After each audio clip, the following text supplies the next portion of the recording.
sommes ici à la famille Mianidje. Tout le monde savait que on vient de perdre un de ces membres de leur famille.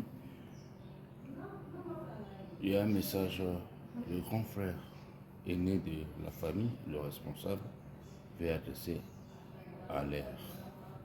Bonjour monsieur. Bonjour frère, monsieur. En fait, merci beaucoup pour l'opportunité que vous avez donnée. Un peu fort, hein? Oui, je viens en tout cas au nom de toute la grande famille Mianidje, la famille Malira, la famille Mianakawa et toute la grande famille, remercier tout le monde. Un peu fort, hein? Remercier toutes les personnes qui nous ont soutenus dans cette épreuve où nous venons de perdre notre frère, notre oncle, notre yaya et notre copain pour certains et beaucoup d'amis qu'il avait aussi dans le quartier. Nous vous remercions vous tous qui nous avez soutenus dans cette épreuve. Nous vous disons merci. Même ceux qui nous ont soutenus de près ou de loin, ceux qui ont été de cœur avec nous, ceux qui n'étaient pas être avec nous pendant le deuil, mais qui nous ont soutenus au loin par leurs prières, par leur encouragement. Nous vous disons merci.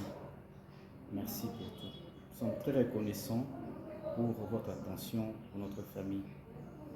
Donc, une épreuve difficile, nous l'avons enterrée et nous sommes toujours dans l'esprit de recueillement pendant 40 jours. Après, peut-être on va lever totalement le deuil. Mais en tout cas, il m'essaie dans mes obligations, dans une bonne façon de faire, de remercier vraiment toutes les personnes qui, de près ou de loin, nous ont soutenus. Bon, une coïncidence aussi, c'est qu'il y avait aussi un ami qu'on a perdu pendant le deuil, aussi un ami Manja Papi. Lui aussi, s'il était là, il serait avec nous. Bon, en tout cas, c'est un ami qui nous est cher. Je présente aussi les condoléances pour sa famille aussi. On va l'enterrer incessamment. Je profite de l'occasion pour présenter toutes les condoléances à la famille des Manja et à tous les amis avec qui nous avons étudié au niveau des LISTEC, à Asbel, au niveau des LISTEC. Ils savent donc City Bolingo actuellement qu'on appelle ça. Nous avons étudié tous à l'école primaire avec tous les amis et je profite de l'occasion pour représenter toutes les condoléances à sa famille et à toute la famille avec qui nous avons été ensemble avec M. Manja Papi. Voilà. C'est ça. Une petite anecdote que j'ai ajoutée pour notre ami Manja. C'est un ami, en tout cas, qui était très social avec tout le monde. Il avait cette capacité-là, cette facilité d'échanger avec tout le monde, d'être en contact avec tout le monde. Hein, il avait cette capacité-là d'être attentionné envers tout le monde. C'est cette particularité que j'ai trouvée en lui. Bon, et moi personnellement, on s'admirait, hein, je l'appréciais, lui aussi il m'appréciait. Vraiment appelé à son âme. C'est ce que j'allais ajouter pour ce petit détail concernant notre frère et ami, M. Manja. Merci beaucoup. Vous ne voulez plus de M. Tshisekedi comme candidat formateur de ce gouvernement de salut public? Vous l'avez dans mon message. Je demande qu'on propose un autre nom. Si ce candidat est de nouveau M. Tshisekedi, l'accepterez-vous? Non. Oyo Tobui. Tobui tina nini? Et bebiselaki biso mboka. Peso tokebite eko bebisela biso lisusu mboka. Yango nazali ko veiller na ba makambo wana soki na yoki obele même moke. Nakamati ba mesure immédiatement sans hésitation mais aucune. Nalingaka koyoka makambo wana na matoi na ngai te. Soki omoni mokonzi ba mama batata bandeko. Chauffeur obele kabila na ye. Cuisinier obele kabila na ye. Bureau na ye obele kabila na ye. Mauvais militant. Azali nini tribaliste. Et nous condamnons le tribalisme. Un bon militant du MPR. Azali commissaire d'État tokoki kopekisa ye te atia moto ya kabila na ye na kati ata moko mibali misato te mais soko nyonso obele bango vous êtes foutu bato penepene na yo bakomona et il le signale na tondi na bamikanda vous condamnez le tribalisme tala moto na yo boye cabinet na yo obele na boye etondi epai na ngai donc ekoteli bamilitant parce qu'il le dénonce et il vous dénonce sala na yango attention nazali chef de l'État directeur na bureau na ngai maître Nimi un Zaïrois un militant mais azali moto ya bas Zaïre mais ça ne m'empêche pas moi de dormir oh akoyeba secret nini nazali nango na bomba yango quel secret nabomi moto po abonga akenda kosakola yango badossier ezali dossier ya l'État chauffeur officiel nangai capitaine Maïmbi Bazaïr qu'est-ce que ça me fait akenda koboma ngai yepe akokufa na accident yango na banga epona nini mokonzi ya maswa na ngai commandant ya maswa moto ya Zaïr je suis bien bapilote batambwisa ngai poto Amérique Asie Chine tout ça là ya Zaïr mungwanja azali na kati te mais ce sont des Zaïrois. Ils reconnaissent en moi leur chef et je suis tranquille, en paix. Nakene kulukabe mindondo.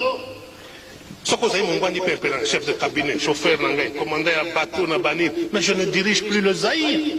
Na kominini, un chef de banque. Ce n'est pas sérieux. Nazali kuboya yango, ba mama batata bandeko.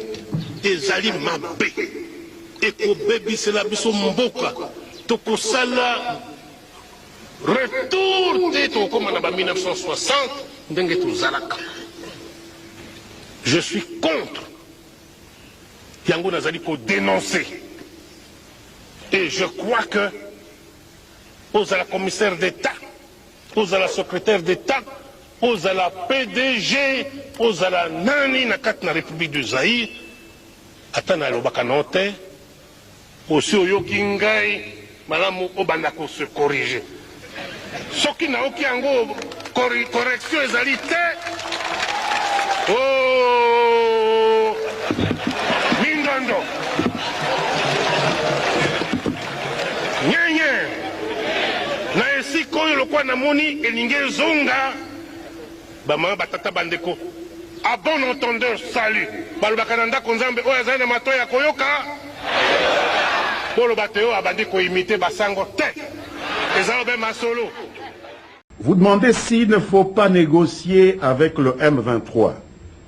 Je tiens ici à répéter de la manière la plus solennelle que tout au long de notre histoire de ces dernières années, des erreurs ont été commises. De croire qu'on pouvait intégrer dans une force armée des groupes de malfaiteurs, des groupes de bandits qui n'ont aucun patriotisme et penser qu'on peut les changer par le simple fait de l'intégration. Non, l'armée doit devenir un corps d'élite. L'armée doit devenir un creuset du patriotisme. Ces gens peuvent faire tout. Ils peuvent travailler, ils peuvent étudier, ils peuvent faire de l'agriculture, ils peuvent faire du business, mais pour entrer dans l'armée congolaise dorénavant, je pense qu'il va falloir remplir certaines conditions morales. Et les gens du M23 ne sont pas éligibles dans l'armée. Et donc nous ne négocierons pas avec eux. La guerre prendra 100 ans, nous la ferons, mais on n'intégrera plus jamais un ver dans le fruit de la nation. Jamais nous n'intégrerons des agents de prédateurs étrangers pour soi-disant prendre en charge notre sécurité. Cette erreur-là, nous ne la commettrons plus jamais et donc il n'y aura pas de négociation avec des criminels. Monsieur Nanga, tu as été président de la CENI. Le Congo t'a tout donné. Et on a vu comment tu habitais à Lemba. On a vu comment tu es venu, tu n'avais rien. Tu deviens multimillionnaire dans Mbongo et Mouibi. On n'a même pas encore fini de te traquer pour les détournements. Tant qu'on est dans la CENI, tu as volé. Et quand tu seras président, tu vas faire quoi? Quelle leçon tu as donnée? Ils veulent créer en fait un autre État. À partir de notre État. Et ils ont des jurisprudences. Le Soudan est un exemple. Et lorsque Nanga dit on va prendre le pouvoir, on veut plutôt l'imposer lui comme président d'une partie de notre territoire, mais qui serait en réalité une provinciale du Rwanda. Ce que les Congolais ne savent pas. Lorsqu'il y a ces déplacements massifs de nos compatriotes, de leurs villages vers d'autres centres, d'autres agglomérations, est-ce qu'on sait que les Rwandais sont en train de repeupler ces villages-là? Ça fait 2 ans qu'ils sont à Rutshuru. Est-ce qu'on sait ce qu'ils font de Rutshuru? Vous imaginez la responsabilité morale de M. Nanga et de ses affidés? Vous pensez que ces gens-là, ils méritent la vie ou des applaudissements? Maudit soit tout celui qui marche contre sa patrie.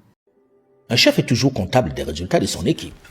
Il est évident que le commandant en chef doit également s'interroger sur sa part de responsabilité dans cette débâcle. Le choix de l'entourage devrait peut-être être interrogé de sa part pour faciliter le dialogue avec toutes les parties. Autre responsabilité des Congolais, la corruption endémique notamment au sein de l'armée. S'il est avéré que le pouvoir de Kinshasa a au cours des 3 dernières années dépensé des sommes folles pour équiper son armée et améliorer la condition des soldats, il est évident que cet argent n'a pas servi à cela. On parle de plus de 2 milliards de dollars.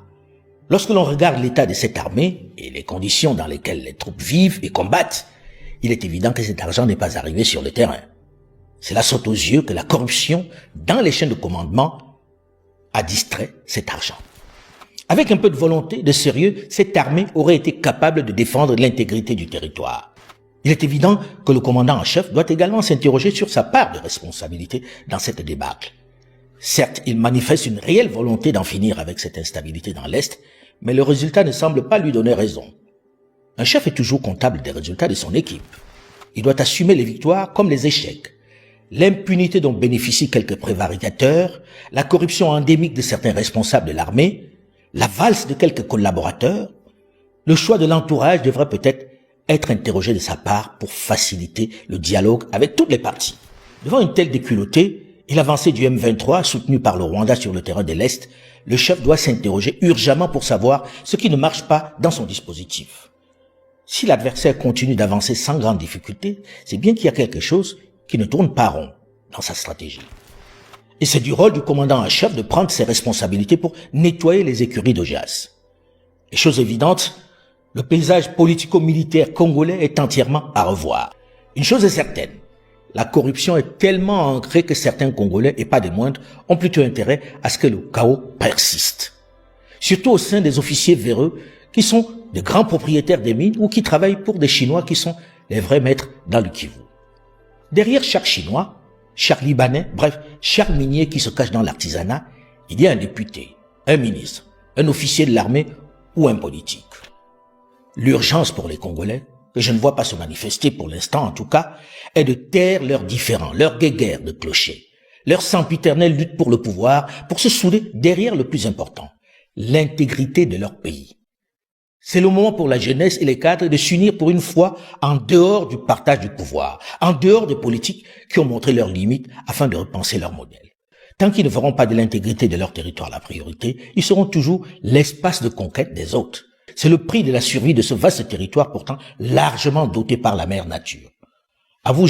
La communauté internationale n'acceptera jamais un homme fort à la tête de ce pays. Jamais. Il faut quelqu'un qu'on manipule. La prière, la messe, les cultes n'ont jamais arrêté la guerre.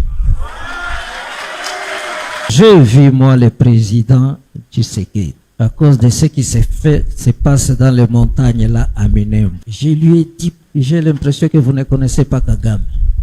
Vous ne connaissez pas Kagame. Cet homme-là, on ne peut pas négocier avec lui. Faites-nous une armée républicaine. Arrêtez cette histoire, moindre chose, la communauté internationale. C'est cette communauté internationale.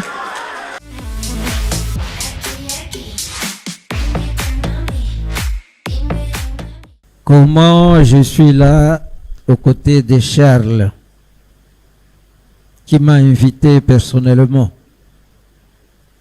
En fait, avec Charles, nous avons en commun Monseigneur Muzirwa. Monseigneur Muzirwa qui est pour moi un modèle de résistance. Un modèle de résistance. Quand j'étais auxiliaire ici, et comme un homme à Uvira, tout le monde, en commençant par ma famille, me dit, tu ne vas pas là. Tu ne peux pas aller là-bas, on va te tuer. Mais j'ai commencé déjà à réfléchir, je n'ai jamais vu Muzirwa, j'ai commencé déjà à réfléchir, à lire. Et c'est cet esprit Muzirwa qui m'a donné la force de me rendre là. Et ça fait 10 ans que je suis là, je ne suis pas encore mort. Mais je vais vous dire une chose. Quand je vais là-bas, je prends la parole et je dis, si je suis venu ici, c'est parce que je sais que vous allez me tuer. Mais sachez que je suis déjà mort là à Kinshasa et on ne tue pas quelqu'un 2 fois. Et il semble que je suis sur sa liste noire. Je suis interdit de passer au Rwanda, mais j'y passe quand même. La résistance, je crois que c'est ce qui nous manque. La résilience. C'est ce qui nous manque.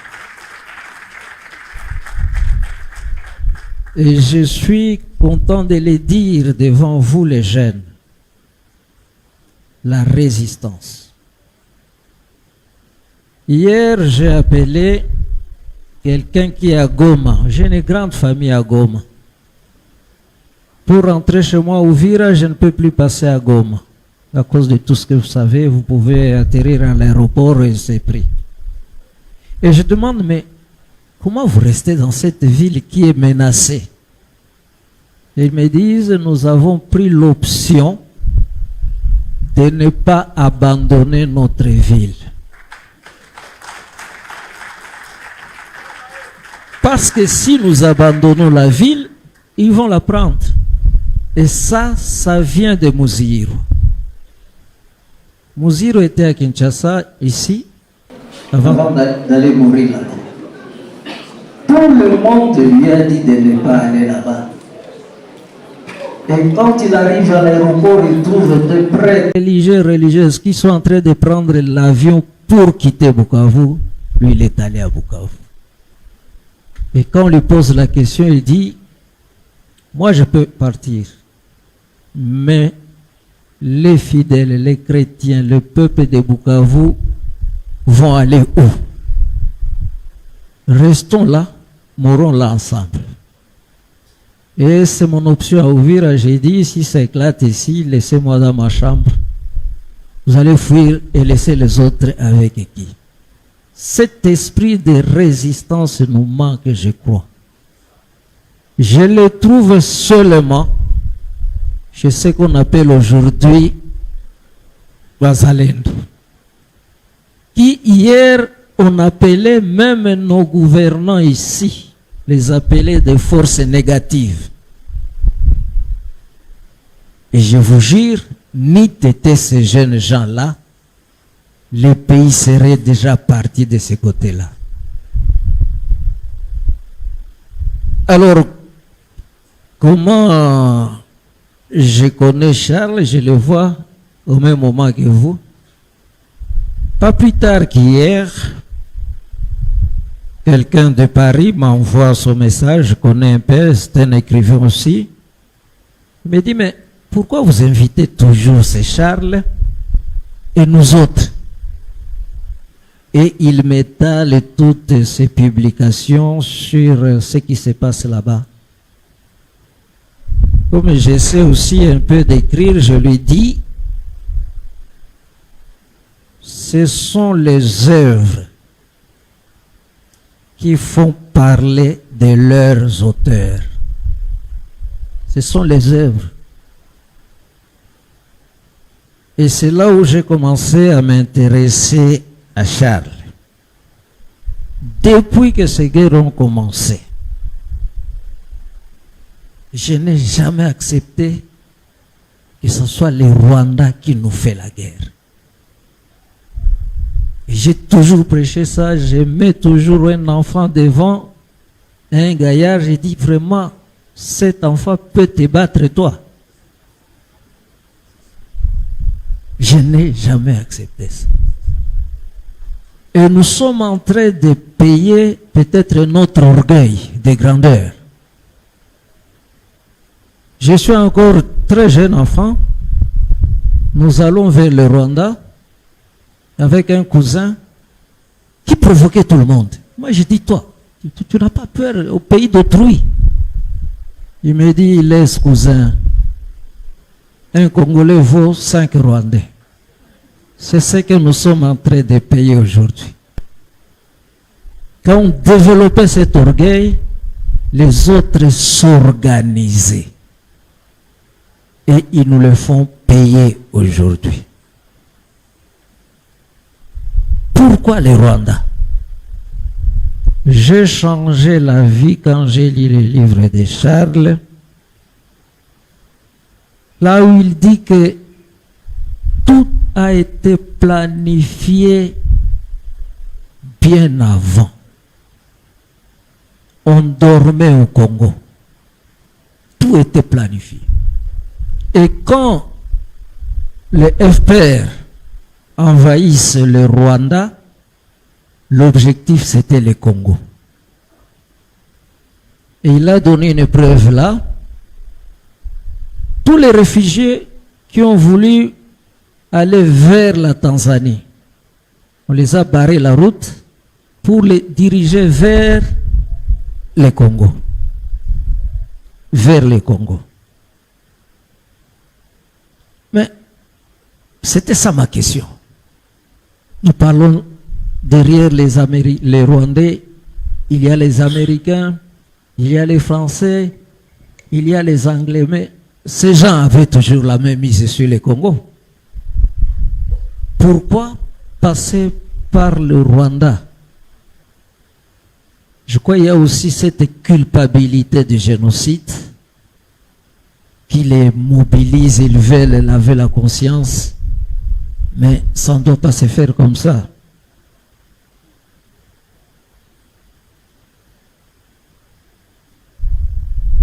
À la Cinco, là, je suis président de la commission épiscopale des ressources naturelles. On se retrouve aux États-Unis pour nos réunions et on nous fait passer sur vidéo toutes les richesses sous-sol du Congo. Il n'y a pas que les minéraux, il y a le bois, il y a... Et mon voisin à côté, c'était un Australien, il me dit, avec tout ça, vous croyez qu'on va vous laisser tranquille? Et ça, c'est depuis Léopold II, comme un autre frère, je ne sais pas celui qui a parlé, comme il a dit, le Congo avait été créé, comme tu l'as dit là, bien commun de l'univers. Et nous sommes victimes de ça. Et c'est comme ça que la communauté, suivez-moi bien, surtout vous les jeunes, la communauté internationale n'acceptera jamais un homme fort à la tête de ce pays. Jamais. Il faut quelqu'un qu'on manipule. Il n'a pas de diplôme, on lui donne un diplôme, mais on sait qu'il ne l'a pas.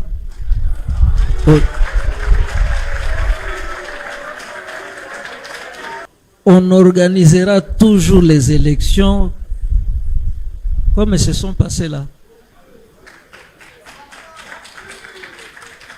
Tout le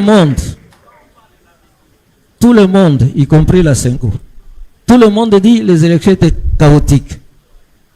Mais tout le monde. Et le pays est en train de partir.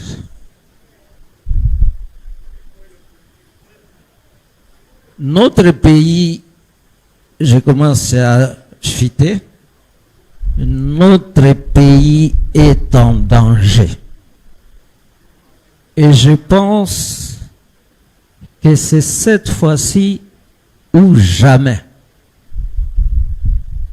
Et il faut reconnaître la résistance des Congolais. Il faut reconnaître cette résistance. Mais il faut l'aiguiser. Quand le pape est venu ici, il a demandé à la communauté internationale d'enlever les mains sur les Congo. Mais il a ajouté aussi notre responsabilité. Il y a aussi notre responsabilité. Et la première cause de l'inconscience des Congolais, et s'il y a des choses qu'on doit vraiment combattre, c'est d'abord la corruption. Le niveau de la corruption a débordé les frontières du tolérable. 4 sources. L'argent. Vous avez vu comment l'argent a circulé. Au moment où on prépare, je ne sais pas, les élections, les nominations des gouverneurs, des sénateurs, allez voir comment l'argent circule. Vous avez le pouvoir. Le pouvoir.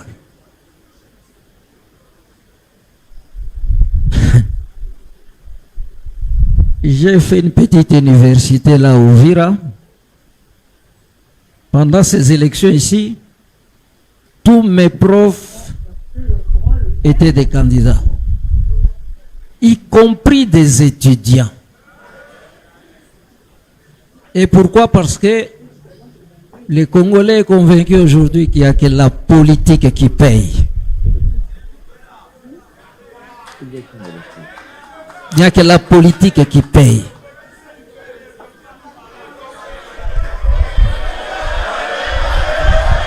Bon.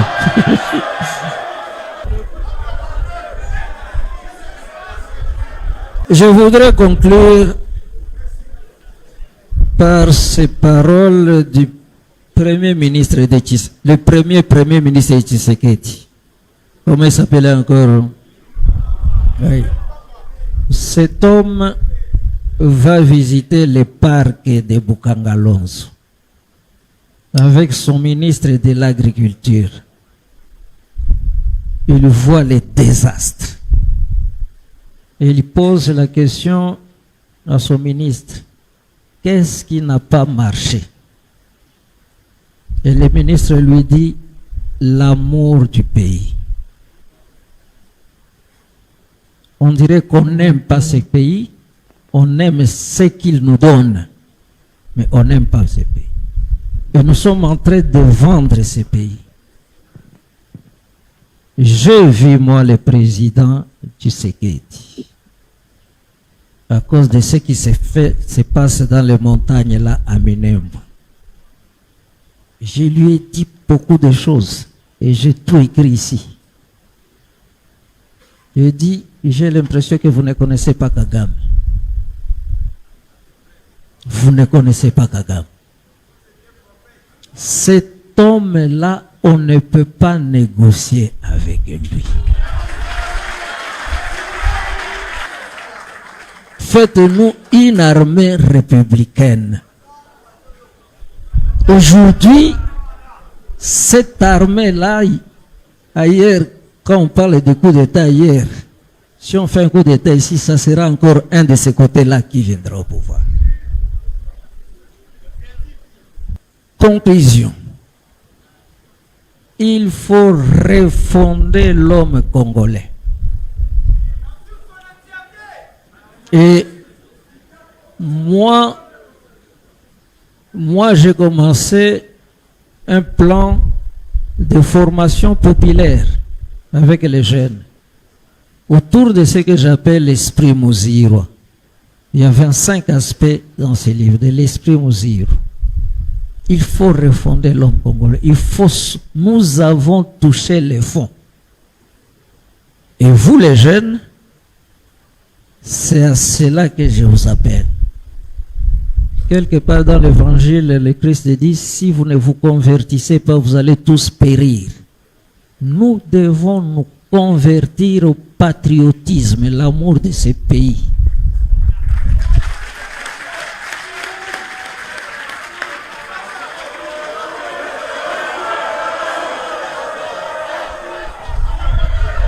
Je termine. J'ai vu la carte, comme on a montré ce que risque d'être le Congo de demain. Pas demain, même aujourd'hui. Hier, on a fait passer réseaux sociaux, un pasteur qui est en train de prêcher. Il dit, d'ici peu, le Kivu, depuis Ituri jusqu'à Uvira, ça sera une nouvelle république. C'est un pasteur. Hein? Et le Maniema sera notre ferme. Moi, pendant 10 ans que je suis là, j'ai fait des ateliers, des messes et des ceci. Et je suis arrivé à la conviction, suivez-moi mieux parce qu'il y a beaucoup de pasteurs ici. La prière, la messe, les cultes n'ont jamais arrêté la guerre.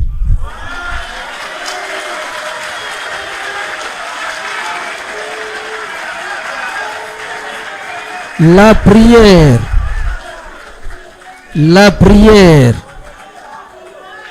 les messes, suivez-moi bien. C'est pour changer nos cœurs, pour nous convertir à la paix. Et le grand argument que j'utilise, Israël et Palestine.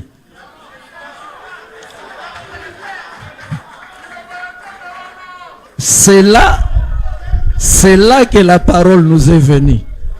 C'est là que Dieu nous est venu. Mais tant qu'ils ne se convertiront pas à la paix, à la cohabitation pacifique, il n'y aura pas de paix dans le monde. Deuxième chose, vous les jeunes, tout ce qui est relations internationales, arrêtez cette histoire, moindre chose, la communauté internationale. C'est cette communauté internationale. C'est cette communauté internationale. Et la première réforme qu'il faut demander par rapport à cette communauté, c'est cette affaire-là des conseils de...